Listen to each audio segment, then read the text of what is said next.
আসসালামু আলাইকুম প্রিয় শিক্ষার্থীরা। এইচএসসি 26-এর এইচএসসি পরীক্ষার রুটিন কিন্তু ইতিমধ্যে প্রকাশিত হয়েছে এবং এবছর এইচএসসি পরীক্ষার রুটিনকে কেন্দ্র করে বিভিন্ন ধরনের গুজব বা বিভিন্ন ধরনের রিউমার ছড়াচ্ছিল এবং পরবর্তীতে দেখা গেল এইচএসসি পরীক্ষার রুটিনটা কিন্তু বেশ আকর্ষণীয় এবং শিক্ষার্থীদের জন্য একটা অপছন্দনীয় বিষয় হয়ে দাঁড়িয়েছে। আমার পিছনে ঠিক বিজ্ঞান বিভাগের রুটিনটা এখানে বসানো আছে। তো আমরা যদি দেখি এবছরের এইচএসসি পরীক্ষার রুটিনটা হচ্ছে 2 জুলাই থেকে শুরু, অর্থাৎ 2 জুলাই হচ্ছে আমাদের প্রথম পরীক্ষা, যেটা হচ্ছে বাংলা প্রথম পত্র পরীক্ষা। বাট এর আগে আমাদের বলা হয়েছিল যে জুনের শুরুতে পরীক্ষা হওয়ার সম্ভাবনা আছে, জুনের 7 তারিখ। তো পরীক্ষা মোটামুটি 25 দিনের মতো একটা পিছানো হয়েছে, জুনের 7 তারিখ থেকে 2 জুলাইতে গেছে। বাট পরীক্ষার মাঝখানে বন্ধ যথেষ্ট পরিমাণে কমায় দিছে এবং বন্ধ কমায় ফেলার পরে তোমার এইচএসসি পরীক্ষার যে সময়ে শেষ হওয়ার কথা ছিল সেই সময়ে শেষ হচ্ছে, কিন্তু পরীক্ষার মাঝখানের বন্ধটা পরীক্ষার আগে দিয়ে দিছে।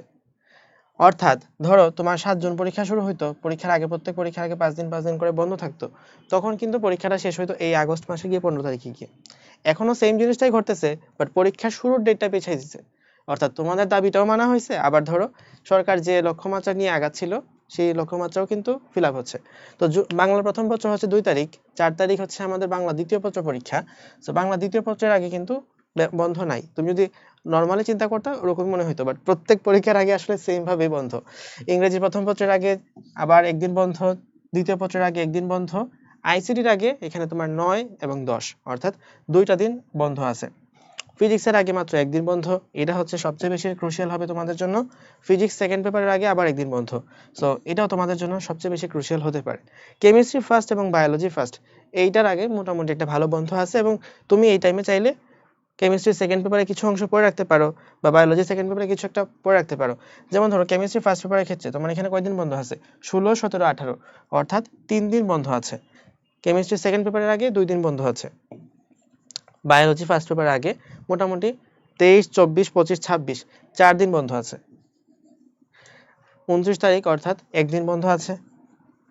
এখানে তোমার 30, 31, আমাদের জুলাই মাস যেহেতু, সুতরাং 31 মাস, 30, 31 এবং 1, অর্থাৎ 3 দিন বন্ধ আছে হায়ার ম্যাথের আগে। আর উচ্চতর গণিত দ্বিতীয় পত্র, এখানেও তোমার হয়তো একদিন বন্ধ আছে। সো পিছনের যে বন্ধগুলো মোটামুটি ধরো মানানসই, অর্থাৎ তুমি কেমিস্ট্রি ফার্স্ট পেপারটা 3 দিনে কমপ্লিট হয়তো করতে পারার কথা এবং করতে পারা উচিত, কিন্তু কেমিস্ট্রি সেকেন্ড পেপারের আগে আগে আবার 2 দিন বন্ধ। সো ম্যাক্সিমাম স্টুডেন্টের ক্ষেত্রে যেটা দেখা যায় যে কেমিস্ট্রি ফার্স্ট পেপারটা তুলনামূলকভাবে ইজিয়ার লাগে কেমিস্ট্রি সেকেন্ড পেপারের তুলনায়। কেমিস্ট্রি সেকেন্ড পেপারে তুমি চাইলে কেমিস্ট্রি ফার্স্ট পেপারে যে একদিন ছিল সেই একদিনটাকে তুমি ইউটিলাইজ করতে পারো কেমিস্ট্রি সেকেন্ড পেপারের জন্য।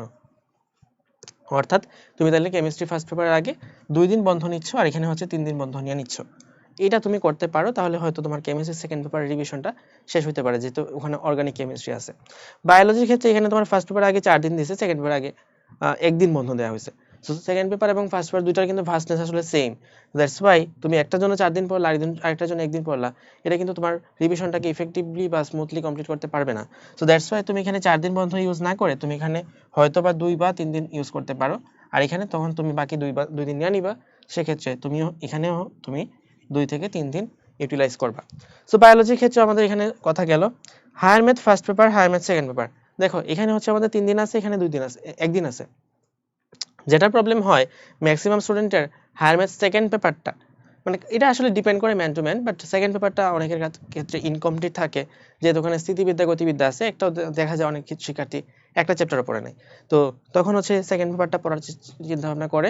দ্যাটস ওয়াই তোমার কাছে যদি হায়ার ম্যাথ ফার্স্ট পেপার কঠিন লাগে, তোমার কাছে যদি মনে হয় যে না 3 দিন দেওয়া উচিত, তাহলে 3 দিন দাও।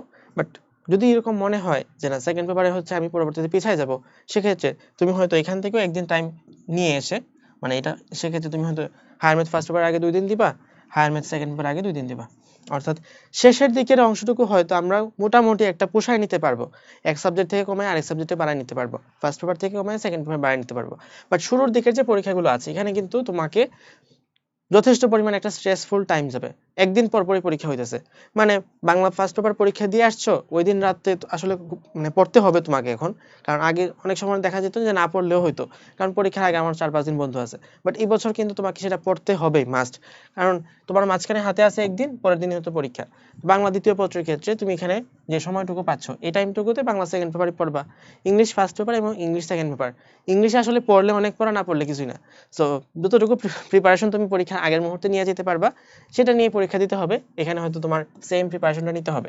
দেখো আইসিটির আগে তোমার এখানে 2 দিন বন্ধ আছে, অর্থাৎ তুমি যদি 8 তারিখের কথা চিন্তা করো, 8 তারিখের কথা যদি চিন্তা করো, 8 তারিখ পরীক্ষা দিয়ে আসার পরে 8 তারিখ রাত থাকতেছে, 9 তারিখ সকাল থাকতেছে, 9 তারিখ রাত থাকতেছে, 10 তারিখ সকাল থাকতেছে, 10 তারিখ রাত থাকতেছে, আর 11 তারিখ সকালে তোমার পরীক্ষা আইসিটি। এখন এই টাইমটার মধ্যে সব সময় তো একদম ফুল আইসিটির উপর ডেডিকেটলি দেওয়ার প্রয়োজন নাই, বাট এটা অবশ্যই রিমেম্বার রাখবা, মনে রাখবা যে তোমার যদি চান্স, যারা ভালো ভালো স্টুডেন্ট, যারা ভালো প্রিপারেশন নিছো, চান্স না, এখানে হচ্ছে এইচএসসি পরীক্ষায় এ প্লাস পাইতে হবে। তো এইচএসসি পরীক্ষায় এ প্লাস মিস হওয়ার জন্য 2টা সাবজেক্ট হচ্ছে তোমাকে সবচেয়ে বড় বাধা হিসেবে দাঁড়াবে। একটা হচ্ছে ইংলিশ, নাম্বার 1 ইংলিশ, আর নাম্বার 2 হচ্ছে আইসিটি। আইসিটি বিগত বছরে এইচএসসি 23 এবং এইচএসসি 25-এর যে প্রশ্ন আসছে, ওই লেভেলের যদি প্রশ্ন করতে থাকে, তাহলে ম্যাক্সিমাম স্টুডেন্ট আইসিটিতেই সবচেয়ে বড় ধরাটা খাবে। সো আইসিটির প্রতি মানে তোমাকে এখানে 3 দিন দেওয়া হয়েছে, তোমার পরবর্তী ফিজিক্সের পরীক্ষা আগে একদিন বন্ধ, দ্যাটস ওয়াই তুমি আইসিটির মধ্যে একদম টাইমই দিলা না, এটা যেন না হয়। সো তোমাকে এখানে 2 দিন টাইম দেওয়া উচিত। কথা হচ্ছে তোমার আগে পরীক্ষার আগে 2 দিন টাইমই দিয়েছে মাত্র। সো তুমি আগে তো পড়বাই, 9 তারিখ রাত, 10 তারিখ সকাল, 10 তারিখ রাত, এই 3 বেলা তোমাকে অবশ্যই আইসিটির জন্য রাখতেই হবে। এর পাশাপাশি তুমি যদি মনে করো যে না আমার আইসিটির আসলে ঘাটতি বা লেকিংসটা আরো বেশি, সেক্ষেত্রে তোমাকে 9 তারিখ সকালটাও দিতে হবে, কিছু করার নাই। কিন্তু যদি কারোর ক্ষেত্রে মনে হয় যে না আমার আইসিটি মোটামুটি পড়া আছে বা সবগুলো চ্যাপ্টার অন্তত আমি পড়ছি, অনেক শিক্ষার্থী দেখা যায় প্রোগ্রামিং বা লাস্টের যে ডাটাবেজের চ্যাপ্টারটা আছে স্কিপ করে থাকে। সো যদি তুমি এই প্রোগ্রামিং এর বা ডাটা বেসের চ্যাপ্টার 2টাই স্কিপ করে রাখো, তাইলে কিন্তু তোমার আইসিটিতে ধরা খাওয়ার সম্ভাবনা সর্বোচ্চ। এখন সেক্ষেত্রে তুমি প্রোগ্রামিং বা ডাটাবেস যদি একটা পড়া থাকে, তাহলে হয়তো তুমি সিকিউ লিখে আসতে পারবে, বাট স্টিল এমসিকিউতে তোমাকে অনেক প্রবলেম ফেস করতে হবে। এবং যেহেতু এইচএসসি পরীক্ষার জন্য আইসিটির যে বোর্ড বইটা আছে, সেখান থেকে সব প্রশ্ন আসে না, এর বাইরে থেকে অনেক প্রশ্ন আসে। সো তোমাকে কিন্তু এইচএসসি পরীক্ষায় আইসিটিতে এমসিকিউ নিয়ে একটু সতর্ক থাকতে হবে। দ্যাটস ওয়াই আমি মনে করি না যে আইসিটির যে টাইমটুকু আছে সেই টাইমটুকু তুমি ফিজিক্সের ক্ষেত্রে দাও। সো তুমি আসলে ফিজিক্সের ক্ষেত্রে কোন টাইমটা দিতে পারো, 8 তারিখ রাতে যে টাইমটুকু আছে সেটা ফুললি হচ্ছে ফিজিক্স ফার্স্ট পেপারের উপর দিবা। 8 তারিখ রাতে যে টাইমটুকু আছে সেটা হচ্ছে কমপ্লিটলি ফিজিক্স ফার্স্ট পেপারের উপর দিবা। এখন বাকি থাকলো ফিজিক্স সেকেন্ড পেপার, বাকি সবকিছু কিন্তু হয়ে গেছে আমাদের হিসাব নিকাশের মধ্যে। এখন ফিজিক্স সেকেন্ড পেপার আগে আসলে বন্ধ নাই, একদিন বন্ধ আছে, এবং একদিন বন্ধে আসলে কুলানোটা যথেষ্ট পরিমাণ ডিফিকাল্ট। সো তোমার এইচএসসি পরীক্ষা শুরু হওয়ার আগে, এইচএসসি পরীক্ষা শুরু হবে তো 2 তারিখ, আর ফিজিক্স সেকেন্ড পেপার হচ্ছে 15 তারিখ। সো শুরু হওয়ার আগে মোটামুটি যত দিন সময় পাও, তখন ফিজিক্স সেকেন্ড পেপারটা একটু বেশি গুছিয়ে রাখবা, যেন তুমি ফিজিক্স সেকেন্ড পেপারটা পরীক্ষায় রিভিশনটা খুব স্মুথলি দিতে পারো। একদিনে যেন তোমার ফুল ফিজিক্স সেকেন্ড পেপার রিভাইজ করতে পারো। চ্যাপ্টার সিলেকশনগুলো ভালো মতো করবা, চ্যাপ্টার সিলেকশনে একটা ভিডিও দিছিলাম আমি, সেই ভিডিওটা ফলো করার চেষ্টা করতে পারো। আর যারা হচ্ছে ফুল সিলেবাস কমপ্লিট করছো তাদের জন্য তো বেশ ভালো, এমসিকিউ সিকিউ দুইটাতেই ভালো মার্ক ক্যারি করার চেষ্টা করবা। বাট ফিজিক্স সেকেন্ড পেপার আগে কিন্তু তুমি আসলে ওইরকম ভাবে খুব বেশি বন্ধ পাচ্ছ না, ফার্স্ট পেপার আগে কম পাচ্ছ, বাট তুমি হয়তো এখানে 8 তারিখ রাত এবং 9 তারিখ সকাল, এই দুইটা টাইম ইউজ করতে পারো ফিজিক্স ফার্স্ট পেপারের ক্ষেত্রে। কিন্তু সেকেন্ড পেপার আগে তুমি টাইম এটা ইউটিলাইজ করতে পারবে না, এবং এইচএসসি পরীক্ষার সময় ওই সময়ে তোমার কিন্তু যথেষ্ট পরিমাণে স্ট্রেসফুল মনে হবে। আর এইচএসসি পরীক্ষার জন্য সবচেয়ে বড় যে কথাটা, সেটা হচ্ছে অসুস্থ হওয়া যাবে না, মানে সুস্থ থাকার চেষ্টা করতে হবে। এইটা আমরা জানি যে আমাদের হাতে নাই, স্টিল আমাদের কাছে কিছু নিয়ামক বা কিছু ফ্যাক্টর থাকে, যেসব ফ্যাক্টর যদি আমরা ইমপ্লিমেন্ট করি তাহলে হয়তো সুস্থ থাকার সম্ভাবনা বা পসিবিলিটিটা বেশি থাকে। সো ওইসব আমাদের মানে হেলথ যেসব কনসিয়াস আছে সেসব জিনিস অবশ্যই অবলম্বন করতে হবে, যেন আমরা সর্বোচ্চ সুস্থটুকু থাকতে পারি। ওকে, তো অনেকের মাথায় যে প্রশ্নটা আসে যে আমাদের আসলে এইচএসসি পরীক্ষা মানে প্র্যাকটিক্যাল শেষ হয়ে এডমিশন টেস্টের জার্নিটা শুরু হবে কবে? তো দেখতেই পাচ্ছ তুমি এখানে 4 আগস্ট কিন্তু আমাদের এইচএসসি পরীক্ষার শেষ, 4 আগস্ট এইচএসসি পরীক্ষা শেষ। এরপরে প্র্যাকটিক্যাল পরীক্ষা আছে, তো প্র্যাকটিক্যাল পরীক্ষার পরে মোটামুটি তুমি এটা ধরে নিতেই পারো যে 15 আগস্ট থেকে এর জিনিস হবে বাংলাদেশের সব কোচিংয়ে medical admission program, engineering admission program, varsity admission program, অর্থাৎ আমরা যে মেইন অ্যাডমিশনের 3 মাসে বলি, এই অ্যাডমিশন টাইমের খেলাটা শুরু হবে। সো ওই টাইমে তুমি যদি চিন্তা করো যে 15 আগস্টের পরে তুমি অ্যাডমিশন টেস্টের জন্য কতটুকু টাইম পাবা, মেডিকেল অ্যাডমিশন টেস্টের ক্ষেত্রে যদি বলি, তুমি হয়তো এখানে পরীক্ষা, যেহেতু আমাদের পরীক্ষা মোটামুটি আগাই ফেলছে, সো গত বছর যদি আমাদের পরীক্ষা কিছুটা পরে শেষ হয়ে 12 ডিসেম্বর হয়ে থাকতে পারে, সো এই বছর পসিবিলিটি আছে এটা হতে পারে 27 নভেম্বর অথবা 4 ডিসেম্বর, ইভেন এটা যদি 21 নভেম্বরও হয়ে যায় তাহলে হয়তো অবাক হব না।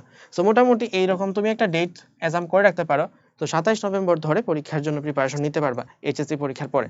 এটা হচ্ছে যারা সেকেন্ড টাইমার আসো 27 নভেম্বরের ডেটটা মনে রাখতে পারো, আর যারা ফার্স্ট টাইমার আসো তাদের জন্য তো এটা আসলে হেল্পফুল হবে। সো এই ছিল মোটামুটি এইচএসসি পরীক্ষার পরবর্তী এবং এইচএসসি পরীক্ষার সময়ে তুমি আসলে কি কি পথ অবলম্বন করতে পারো।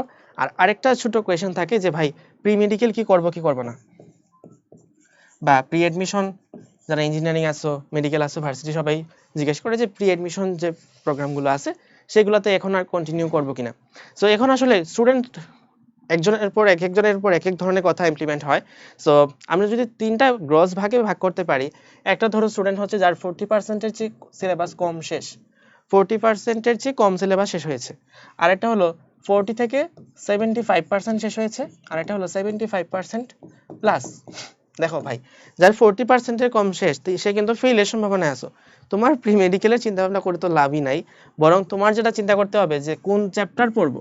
তোমার এখন সব চ্যাপ্টার পড়ার মতো সময় নাই, তুমি হচ্ছে চ্যাপ্টার সিলেকশনে একটা ভিডিও দেওয়া আছে, এই ভিডিওর কমেন্ট এবং ডেসক্রিপশনে পাবা। সো চ্যাপ্টার সিলেকশনের ভিডিওটা তুমি এখান থেকে দেখে নিবা, ওই চ্যাপ্টারগুলো শুধুমাত্র পড়ে যাবা। 12টা চ্যাপ্টার বা 10টা চ্যাপ্টারে পড়ার মতো সময় তোমার হাতে নাই। তারপরে 40 থেকে 75% যারা আছো তোমরা এখন ডিসাইড করবা যে আইদার তুমি হচ্ছে সবগুলা চ্যাপ্টার পড়বা অথবা কিছু ইম্পর্টেন্ট চ্যাপ্টার পড়বা। তবে তুমি একদম যে চ্যাপ্টার সিলেকশন যতগুলো চ্যাপ্টার বলছি তার চেয়ে একটু বেশি পড়ার চেষ্টা করবা, কারণ তোমার অবস্থা যে ফার্স্ট ক্যাটাগরি ছিল তার চেয়ে একটু ভালো আছে। সো তুমি হয়তো জুলজির মধ্যে অধ্যায় 12, বুটানি অধ্যায় 12, তারপর হচ্ছে ফিজিক্সের ক্ষেত্রে জ্যোতির্বিজ্ঞান, এসব হাবিজাবি যেসব ফালতু চ্যাপ্টার আছে যেগুলো থেকে প্রশ্ন আসার সম্ভাবনা সবচেয়ে লিস্ট, তাদেরকে তুমি বাদ দিতে পারো, বাকি চ্যাপ্টারগুলো পড়ে যাবা। অর্থাৎ তুমি হয়তো এখানে প্রত্যেক চ্যাপ্টার থেকে 2-3টা চ্যাপ্টার বাদ দিয়ে বাকি সব চ্যাপ্টার পড়ে যেতে পারো। এর বাইরে যারা 75% প্লাস আছো 75% প্লাস আছো তারা সিলেবাস কমপ্লিট করার চেষ্টা করবা, এবং তুমি তোমার সবকিছু গুছায় দেখবা যে তুমি আসলে এইচএসসি পরীক্ষার আগে যদি সিলেবাস কমপ্লিট করতে পারো, বা সিলেবাস হয়তো তাদের কমপ্লিট হয়ে গেছে কিন্তু কিছু কিছু জিনিস আছে প্র্যাকটিস করা বাকি আছে। সো প্র্যাকটিস করা যেসব অংশটুকু বাকি আছে সেটা যদি এইচএসসি পরীক্ষার ওই 1 মাসের আগ মুহূর্ত থেকে একদম ডেডিকেটেডলি পড়লে শেষ করা পসিবল হয়। অর্থাৎ পরীক্ষা তো তোমার জুলাইয়ের 2 তারিখ, তুমি যদি জুন মাসটা ফুললি পড়ো এইচএসসি পরীক্ষার জন্য, আর মে মাসটা হলো এখন তো চলতেছে এপ্রিল, এপ্রিল এবং মে, এই 2 মাস মিলায় যদি তুমি হালকা পাতলা পড়ো, দিনের 50% টাইম হচ্ছে এইচএসসি পরীক্ষার জন্য পড়লা, দিনের 50% টাইম হচ্ছে অ্যাডমিশন টেস্টের জন্য বা প্রি অ্যাডমিশনের জন্য আগায় রাখলা। এটা যদি ফিজিবল হয় সেক্ষেত্রে তুমি হচ্ছে প্রি মেডিকেল বা এক কথায় প্রি অ্যাডমিশন করতে পারো। সো এই ছিল তো মোটামুটি তোমাদের এইচএসসি পরীক্ষার রুটিন পরবর্তী গাইডলাইন। সবার জন্য শুভকামনা থাকলো। আসসালামু আলাইকুম।